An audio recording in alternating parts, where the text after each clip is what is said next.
스코틀랜드인으로 1924년에 이 올림픽에 나가서 이 금메달을 딴 이 금메달리스트자 이 중국 선교사로 사역했던 에릭 리델이라는 사람이 있습니다.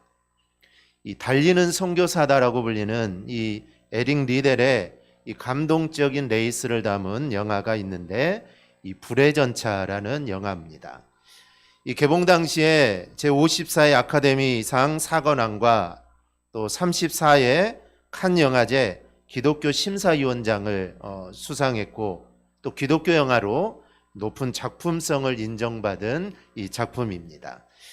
자신을 남들보다 빠르게 만드신 것은 하나님의 분명한 목적이 있다라고 믿었던 이 에릭 리델은 이 수많은 영국인들의 이 스포트라이트를 받으면서 1924년 제8회 파리 올림픽에 출전을 하게 됩니다.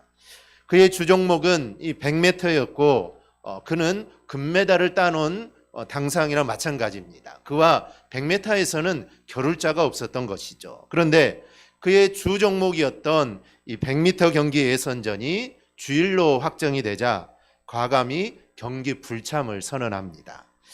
주일은 주님을 위한 날이라는 확고한 신앙이 그에게 있었기 때문이죠.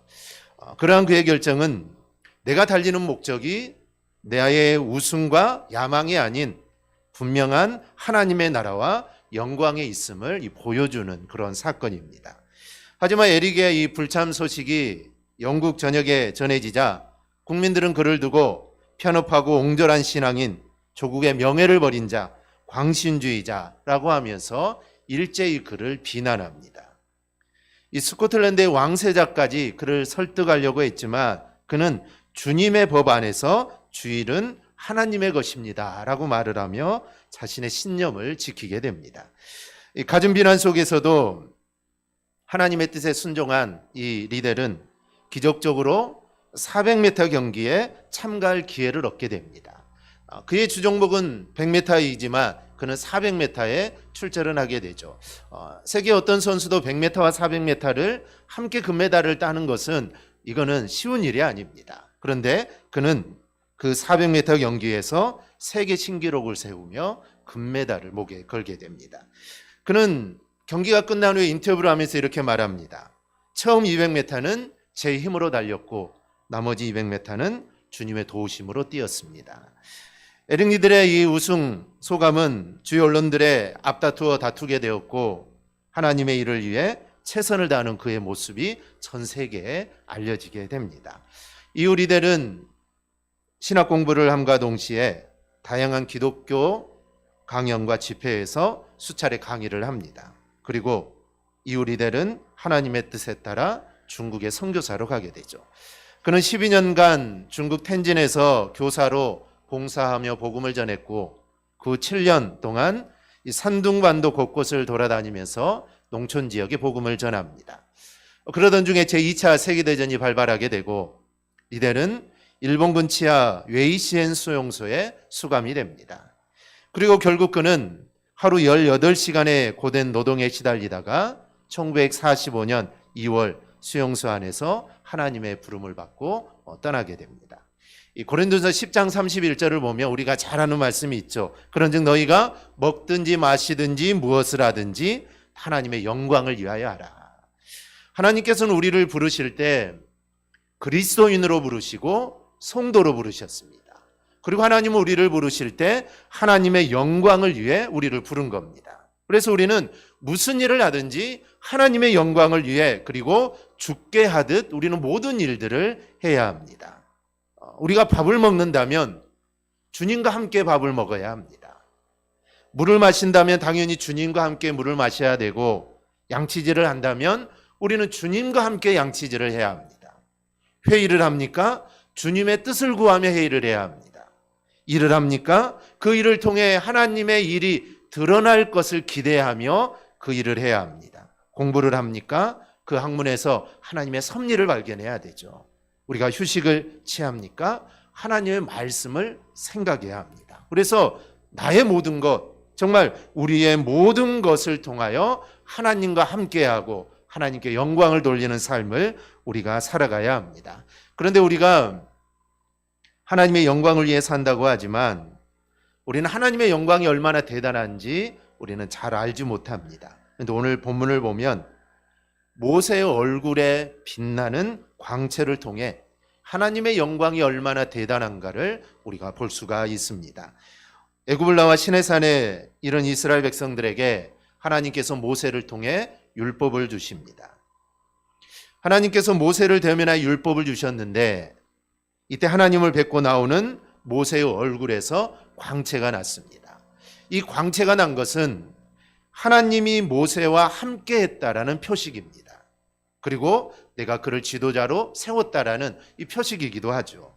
그 광채가 얼마나 밝았는지 이스라엘 사람들은 그것을 맨눈으로 볼 수 없을 정도입니다.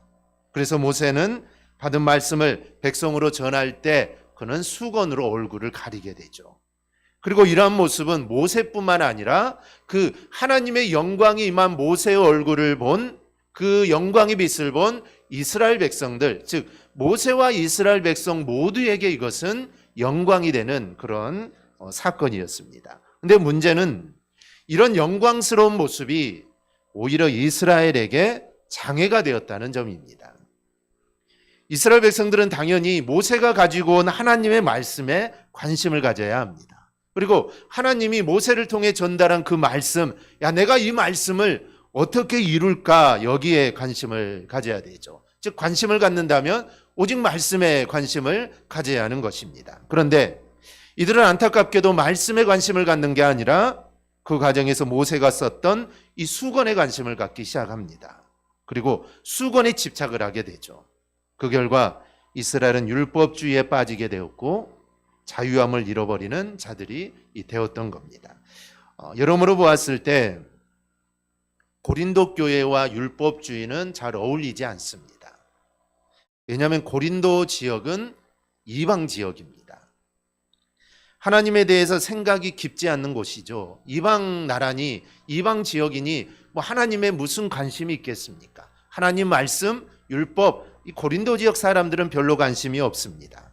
그러니 이는 하나님을 알고 하나님의 말씀을 믿고 그런 분위기에서 자란 유대인 성도들과는 사뭇 다른 배경을 가지고 있습니다. 그런데 바울이 볼 때 이 고린도 지역이 이름에도 불구하고 율법주의가 그 안에 있었다라는 것이죠. 그래서 본문에서 바울은 이것을 아주 지적하고 있는 겁니다. 그래서 바울은 출애굽 시내의 이 시내산 사건을 들어서 고린도 교회 성도들에 대해서 책망을 하고 그리고 고칠 수 있는 기회를 지금 그들에게 주는 겁니다.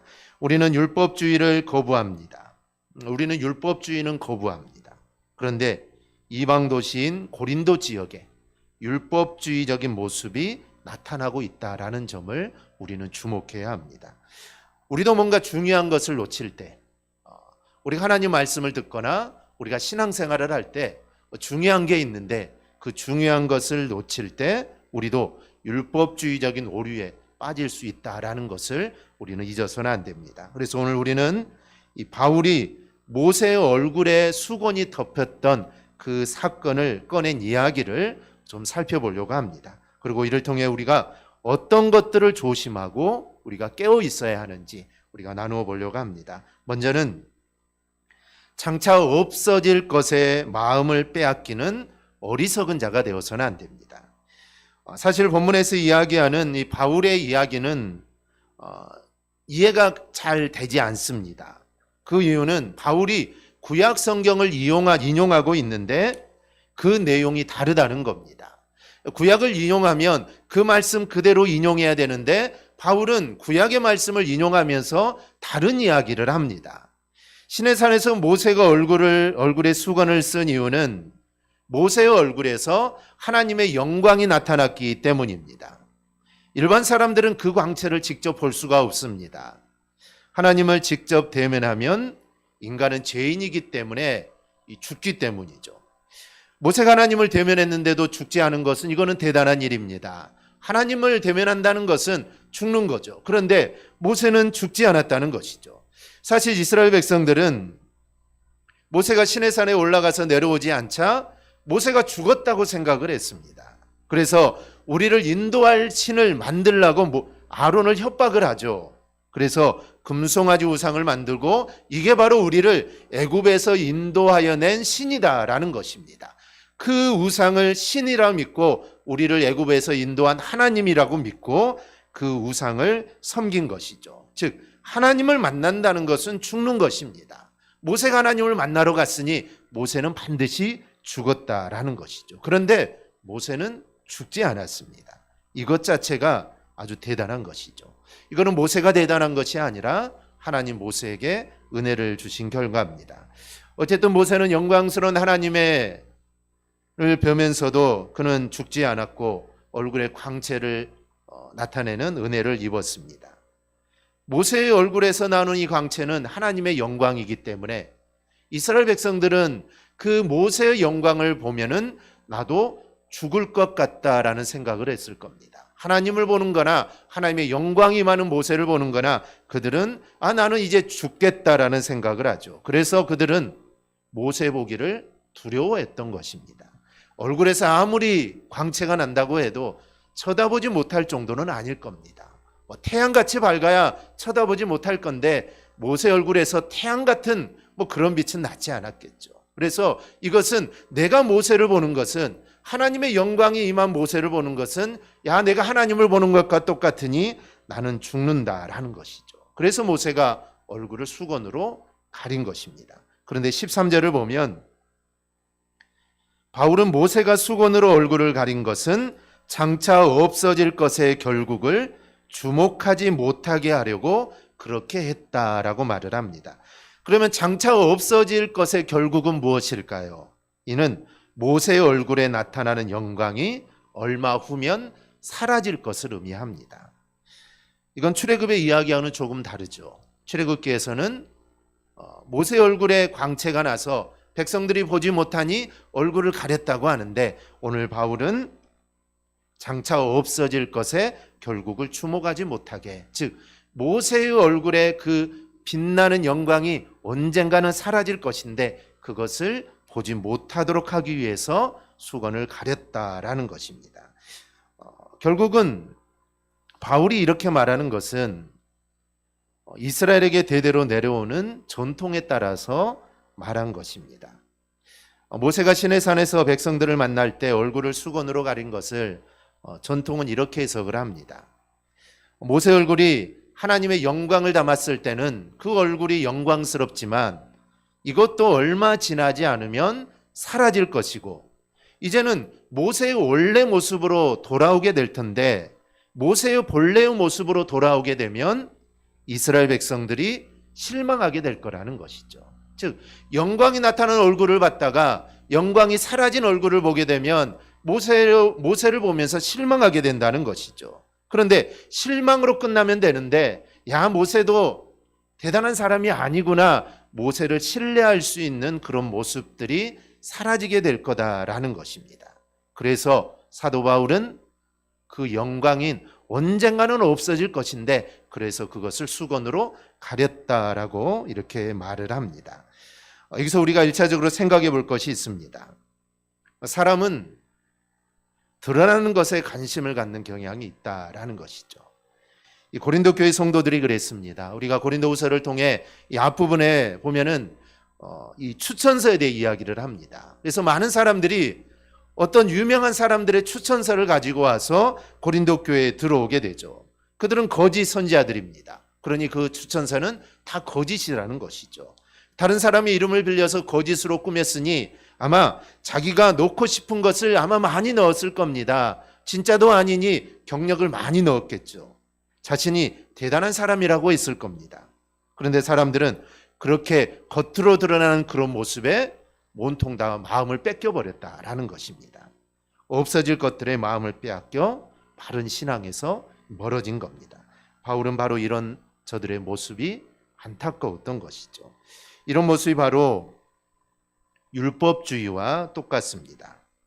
율법주의의 핵심도 겉으로 드러난 행동만 본다는 데 있습니다. 그래서 이것을 지키느냐 지키지 않느냐, 돼지고기를 먹느냐 먹지 않느냐, 겉으로 드러나는 것만 강조하는 것이 바로 율법주의입니다. 그래서 율법을 받을 때 모세 얼굴을 가린 것을 놓고 율법주의와 같은 모습을 하는 고린도 교회 성도들의 모습을 지금 책망하는 것입니다. 사실 오늘날도 이런 유혹들이 많습니다. 교회를 외형을 갖고 판단하려고 하는 게 바로 이러한 유형입니다. 오늘날 많은 교회들이 이 건축물이나 부속 건물을 갖는 것을 당연하게 여깁니다. 그런 모습을 교회의 성공으로 이야기를 합니다. 그래서 제법 크다는 교회들은 그 지역에서 정말 압도하는 교회 건물과 부속 건물들을 가지고 있습니다. 이 찬양단도 거의 오케스트라에 비슷할 정도로 그렇게 해야만 자랑할 만하다라고 이렇게 생각을 합니다. 그런 모습이 아니라면 아예 이야기를 하지를 못합니다. 그런데 사실 교회 건물이 그 교회가 얼마나 위대한지하고는 크게 상관이 없습니다. 아무리 오케스트라가 크고 아무리 찬양대가 정말 어마어마하더라도 그것이 교회가 훌륭하다는 것과는 아무런 상관이 없습니다. 오늘 바울의 말을 빌려서 이야기하면 건물이라는 것은 결국 사라질 것이기 때문입니다. 모세의 얼굴에 있는 그 영광, 모세가 죽을 때까지 있는 게 아니죠. 아마 금방 사라졌을 겁니다. 마찬가지로 건물도 언젠가는 사라진다는 것이죠. 현재 갖추고 있는 시스템, 시대가 지나면 다 사라질 것이기 때문입니다. 교회가 아무리 튼튼하게 지어도 지금은 수백 년간 있을 수 없습니다. 교회 시스템도 그렇습니다. 10년만 지나면 그 시스템 다 옛날 것이 되어버립니다. 그러니 거기에 너무 집착하지 말라라는 것입니다. 그런데 대형 건물 또 훌륭한 시스템에 집착하는 것은 교회가 성공이라는 영광에 빠져 있기 때문입니다. 건물이 커야 그리고 교회 안에 시스템이 좋아야 성공했다. 교회가 부흥했다라고 생각하기 때문입니다. 바울이 이야기하는 대로 없어질 수건을 둘러쓰고 있는 것입니다. 우리는 율법주의라고 하면 아주 싫어합니다. 수준이 낮다라고 생각을 하죠. 그런데 정작 율법주의와 똑같이 겉으로 드러나는 영광에만 우리가 관심을 갖고 있다라는 겁니다. 이제 우리는 이런 수건을 걷어낼 필요가 있습니다. 외형적인 모습을 통해 그런 모습이 아니라 우리는 내실이 주님께서 보실 때 정말 합당한지를 우리는 늘 살펴야 하는 것입니다. 이런 자세를 갖는 것이 우리 얼굴을 가리고 있는 수건을 걷어내는 것과 이게 똑같은 겁니다. 수건을 걷어내지 않고서는 주님이 기뻐하시는 교회가 절대로 될 수가 없습니다. 그러므로 우리 모두 외형적인 것에 너무 집착하지 말고 우리의 내실을 튼튼히 세워나가는 우리의 삶이 될 수 있기를 바랍니다. 두 번째로 우리는 스스로 가리는 것들을 만들어서는 안 됩니다. 이 바울은 모세의 수건을 갖고 더 이야기를 합니다. 바울은 이제 수건으로 얼굴을 가렸던 것이 아니라 15절을 보면 오늘까지 모세의 글을 읽을 때 수건이 그 마음을 덮었도다. 저들이 수건으로 자신의 마음을 덮고 있다는 것입니다. 즉 겉으로 드러나는 것을 덮는 것이 아니라 이제는 수건으로 자신의 마음을 덮어버렸다라는 것이죠. 적극적으로 덮었다라는 겁니다. 자신들이 보기 거북한 것은 보지 않고 자신들이 보고 싶어한 것만 보려고 덮어버린 것입니다. 우리 사회도 이런 모습이 아주 분명하게 나타납니다. 큰 목소리를 내는 이 사람들을 보면 저들이 사용하는 용어가 성경적입니다.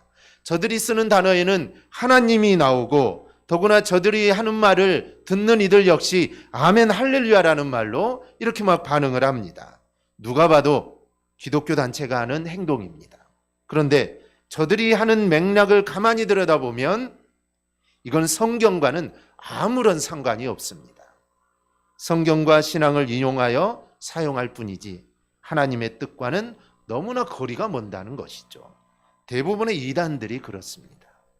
하나님을 말하고 있는 것 같지만 하나님을 믿는다고 하지만 속은 다 다른 것을 말을 합니다. 겉으로 드러나는 모습으로 사람들을 속이는 것이죠. 요즘 JMS가 얼마나 방송을 많이 타서 이제 JMS의 실상이 온천하에 다 공개가 되었는데 하나님을 말하고 정말 성경을 말하지만 그 내용은 아무런 상관이 없는 것입니다. 그냥 자기 뜻대로 해석을 하죠. 성경을 그냥 자기 입맛대로 다 해석을 합니다. 그러면서 하나님을 이야기하고 예수님을 이야기하고 구세주를 이야기합니다. 그들을 따르는 자들 아멘 할렐루야 얼마나 큰지 모릅니다. 그런데 그것은 다 가짜라는 것입니다. 그러면 그들은 하나님을 믿는다고 할까요? 그렇습니다. 그들은 하나님을 믿는다고 합니다. 그렇게 말하면서도 하나님을 믿는다라고 하죠. 그렇게 된 이유는 수건으로 이미 마음을 덮어버렸기 때문입니다. 그래서 자신들이 보고자 하는 것만 보고 자신이 듣고자 하는 것만 듣기 때문에 그들은 착각하면서 내가 하나님을 믿는다, 내가 믿는 게 진리고 내가 믿는 게 맞다라고 그들은 생각하고 그 일에 정말 자신들의 모든 것을 다 걸고 나아가는 것입니다. 이 교리라는 것도 그렇습니다. 우리가 믿음 생활하는데 교리 정말 중요합니다. 교리가 바르게 세워져 있어야 성경을 볼 때 엉뚱한 말을 하지 않는 것입니다. 그런데 이런 교리가 또 하나의 수건이 되는 경우가 있습니다. 교리는 바른 믿음을 세우는데, 즉 내 믿음을 바로 세우는데 사용해야 되는데 교리를 갖고 다른 사람을 정죄하는 데 사용되는 경우가 많이 있습니다. 교리라는 엄정한 잣대를 갖고 거기서 한치라도 벗어나면 틀렸다라고 하고 그러면서 정죄합니다. 그렇게 함으로써 자신과 다른 사람을 또 제거하거나 무력하는 데 사용한다는 것이죠. 그런데 이런 모습 어디에서 많이 본 모습 아닙니까? 예수님 당시에 유대주의자들이 그랬습니다. 그들은 율법 조항을 들어 사람들의 행동을 판단했습니다. 그리고 자신들의 이야기하는 기준에 맞지 않으면 하나님의 구속에서 벗어난 행동이라 하면서 그런 행동을 하는 자들을 다 정죄했습니다. 예수님도 정죄하고 예수님의 제자들도 정죄하고 모든 사람들을 정죄했다는 것이죠. 수건으로 다른 건 다 가린 채 자신들의 틀을 세워놓고 그것으로만 보는 것입니다. 자신이 보고 싶은 것만 보는 게 바로 율법주의입니다. 이방인이라고 해서 율법주의와 거리가 먼 게 아닙니다. 다른 것은 가린 채 자신이 보고자 하는 것만 보면서 그것이 진리라고 주장하는 것이 바로 율법주의입니다. 이 고린도 교회가 사도 바울이 세운 교회인데 그들이 정말 서로가 서로를 이해하고 복음으로 서로를 감싸주지 못한 이유는 이렇게 수건으로 말씀을 덮어버렸기 때문입니다. 그래서 자기가 생각하는 대로 자기의 주장이 옳은 것입니다. 자기의 생각이 말씀보다 위에 있는 것이죠. 항상 말씀이 위에 있어야 되는데 수건으로 말씀을 덮어놨으니 자기의 생각이 맨 위에 있으니 서로가 서로를 이해할 수 없습니다. 서로를 품어줄 수 없죠. 그렇기 때문에 고린도 교회 가운데 수많은 문제들이 발생하게 됩니다. 내가 정해놓은 기준만 보고 다른 것은 아예 보려고 하지 않는 독단에서 율법주의가 나옵니다. 이것은 수건으로 말씀을 덮는 것과 같은 행동입니다. 만약 우리 가운데 이런 모습이 있다면 우리는 이 수건을 우리 안에서 걷어내야 합니다. 그래서 말씀이 보여주는 대로 보는 자가 우리가 꼭 될 수 있기를 바랍니다. 결론적으로 우리에게 남은 것은 분명합니다. 서두에도 말씀드렸지만 우리는 하나님의 영광으로 나가야 합니다. 그래야 그 안에서 우리가 진정한 자유를 누릴 수가 있습니다. 이 바울은 우리가 오늘 읽은 말씀 앞부분에 보면 영광의 직분과 정죄의 직분을 이야기합니다. 율법도 영광입니다. 모세가 받은 율법이 결코 영광이 아닌 것이 아닙니다. 그런데 그 영광보다 더 큰 영광을 견주어 보아야 합니다. 우리도 그러죠. 중요한 게 있을 때 또 어떤 일을 할 때 어떤 게 더 중요하냐에 따라서 일의 순서가 바뀝니다. 지금은 어제는 이게 정말 중요한 일이었는데 이것을 오늘 하려고 했는데 오늘 어제보다 더 중요한 일이 생기게 되면 그 일을 먼저 하는 것입니다. 마찬가지입니다. 밤하늘을 보면 저녁에 보면은 별들이 얼마나 많습니까? 그런데 낮에는 별들이 보이지 않습니다. 이 별들이 어디로 사라졌을까요? 별들은 사라진 게 아니죠. 태양이라는 더 큰 빛이 나타나자 저들의 빛이 드러나지 않는 것입니다. 그들은 여전히 빛나고 있습니다. 여전히 계속해서 빛나고 있지만 더 큰 태양이 비춰버리니 그 빛이 사그러져 버린 것이죠. 그리고 밤이 되면 태양이 사라지니 그 빛 여전히 그 빛 그대로 나오는 것입니다. 여러분, 율법이 잘못된 게 아닙니다. 율법도 하나님이 주신 것이기 때문에 분명히 그 가운데 영광이 있습니다. 하지만 복음이신 예수 그리스도라는 더 큰 영광 앞에서는 율법을 내세울 수가 없는 것입니다. 율법을 말할 수 없습니다. 예수님 앞에서는 율법은 힘을 쓸 수 없다라는 것이죠. 바울이 영광의 직분이라고 이야기하는 것은 바로 이 복음입니다. 우린 복음이신 예수 그리스도에게로 우리는 나가야 하는 것입니다. 그러면 얼굴에 수건을 쓸 필요 없이 우리가 얼굴과 얼굴을 대하면서 우리가 보아도 되는 것입니다. 바울은 이번에는 자유함을 이야기합니다. 우리의 자유함이 어디에 있습니까? 우리의 자유함도 오직 예수 안에 있을 때 우리가 진정한 자유함을 누릴 수 있습니다. 율법 아래 있는 자는 자유함을 누릴 수 없습니다. 어떻게 율법을 다 지킬 수 있겠습니까? 율법을 다 지켜야 자유함을 얻을 건데 율법은 100% 지킬 수가 없습니다. 그러니 자유함을 누릴 수 없다는 것이죠. 그런데 예수 안에 있으면 우리는 자유함을 우리는 누릴 수 있습니다. 우리 모두 오늘 이 말씀을 꼭 기억하고 우리가 장차 없어질 것, 정말 장차 없어질 것에 너무 미련을 두고 살지 않기를 바랍니다. 없어질 것입니다. 언젠가는 없어질 것이고 내가 죽으면 다 없어질 것입니다. 아무 소용이 없게 된다는 것이죠. 그러니 거기에 너무 우리의 모든 것을 쏟아서 거기에 너무 미련을 두고 살아서는 안 된다는 겁니다. 그리고 스스로 내가 기준을 세워 사람을 절대로 정죄해서는 안 됩니다. 우리 인간은 옳은 판단을 할 수가 없습니다.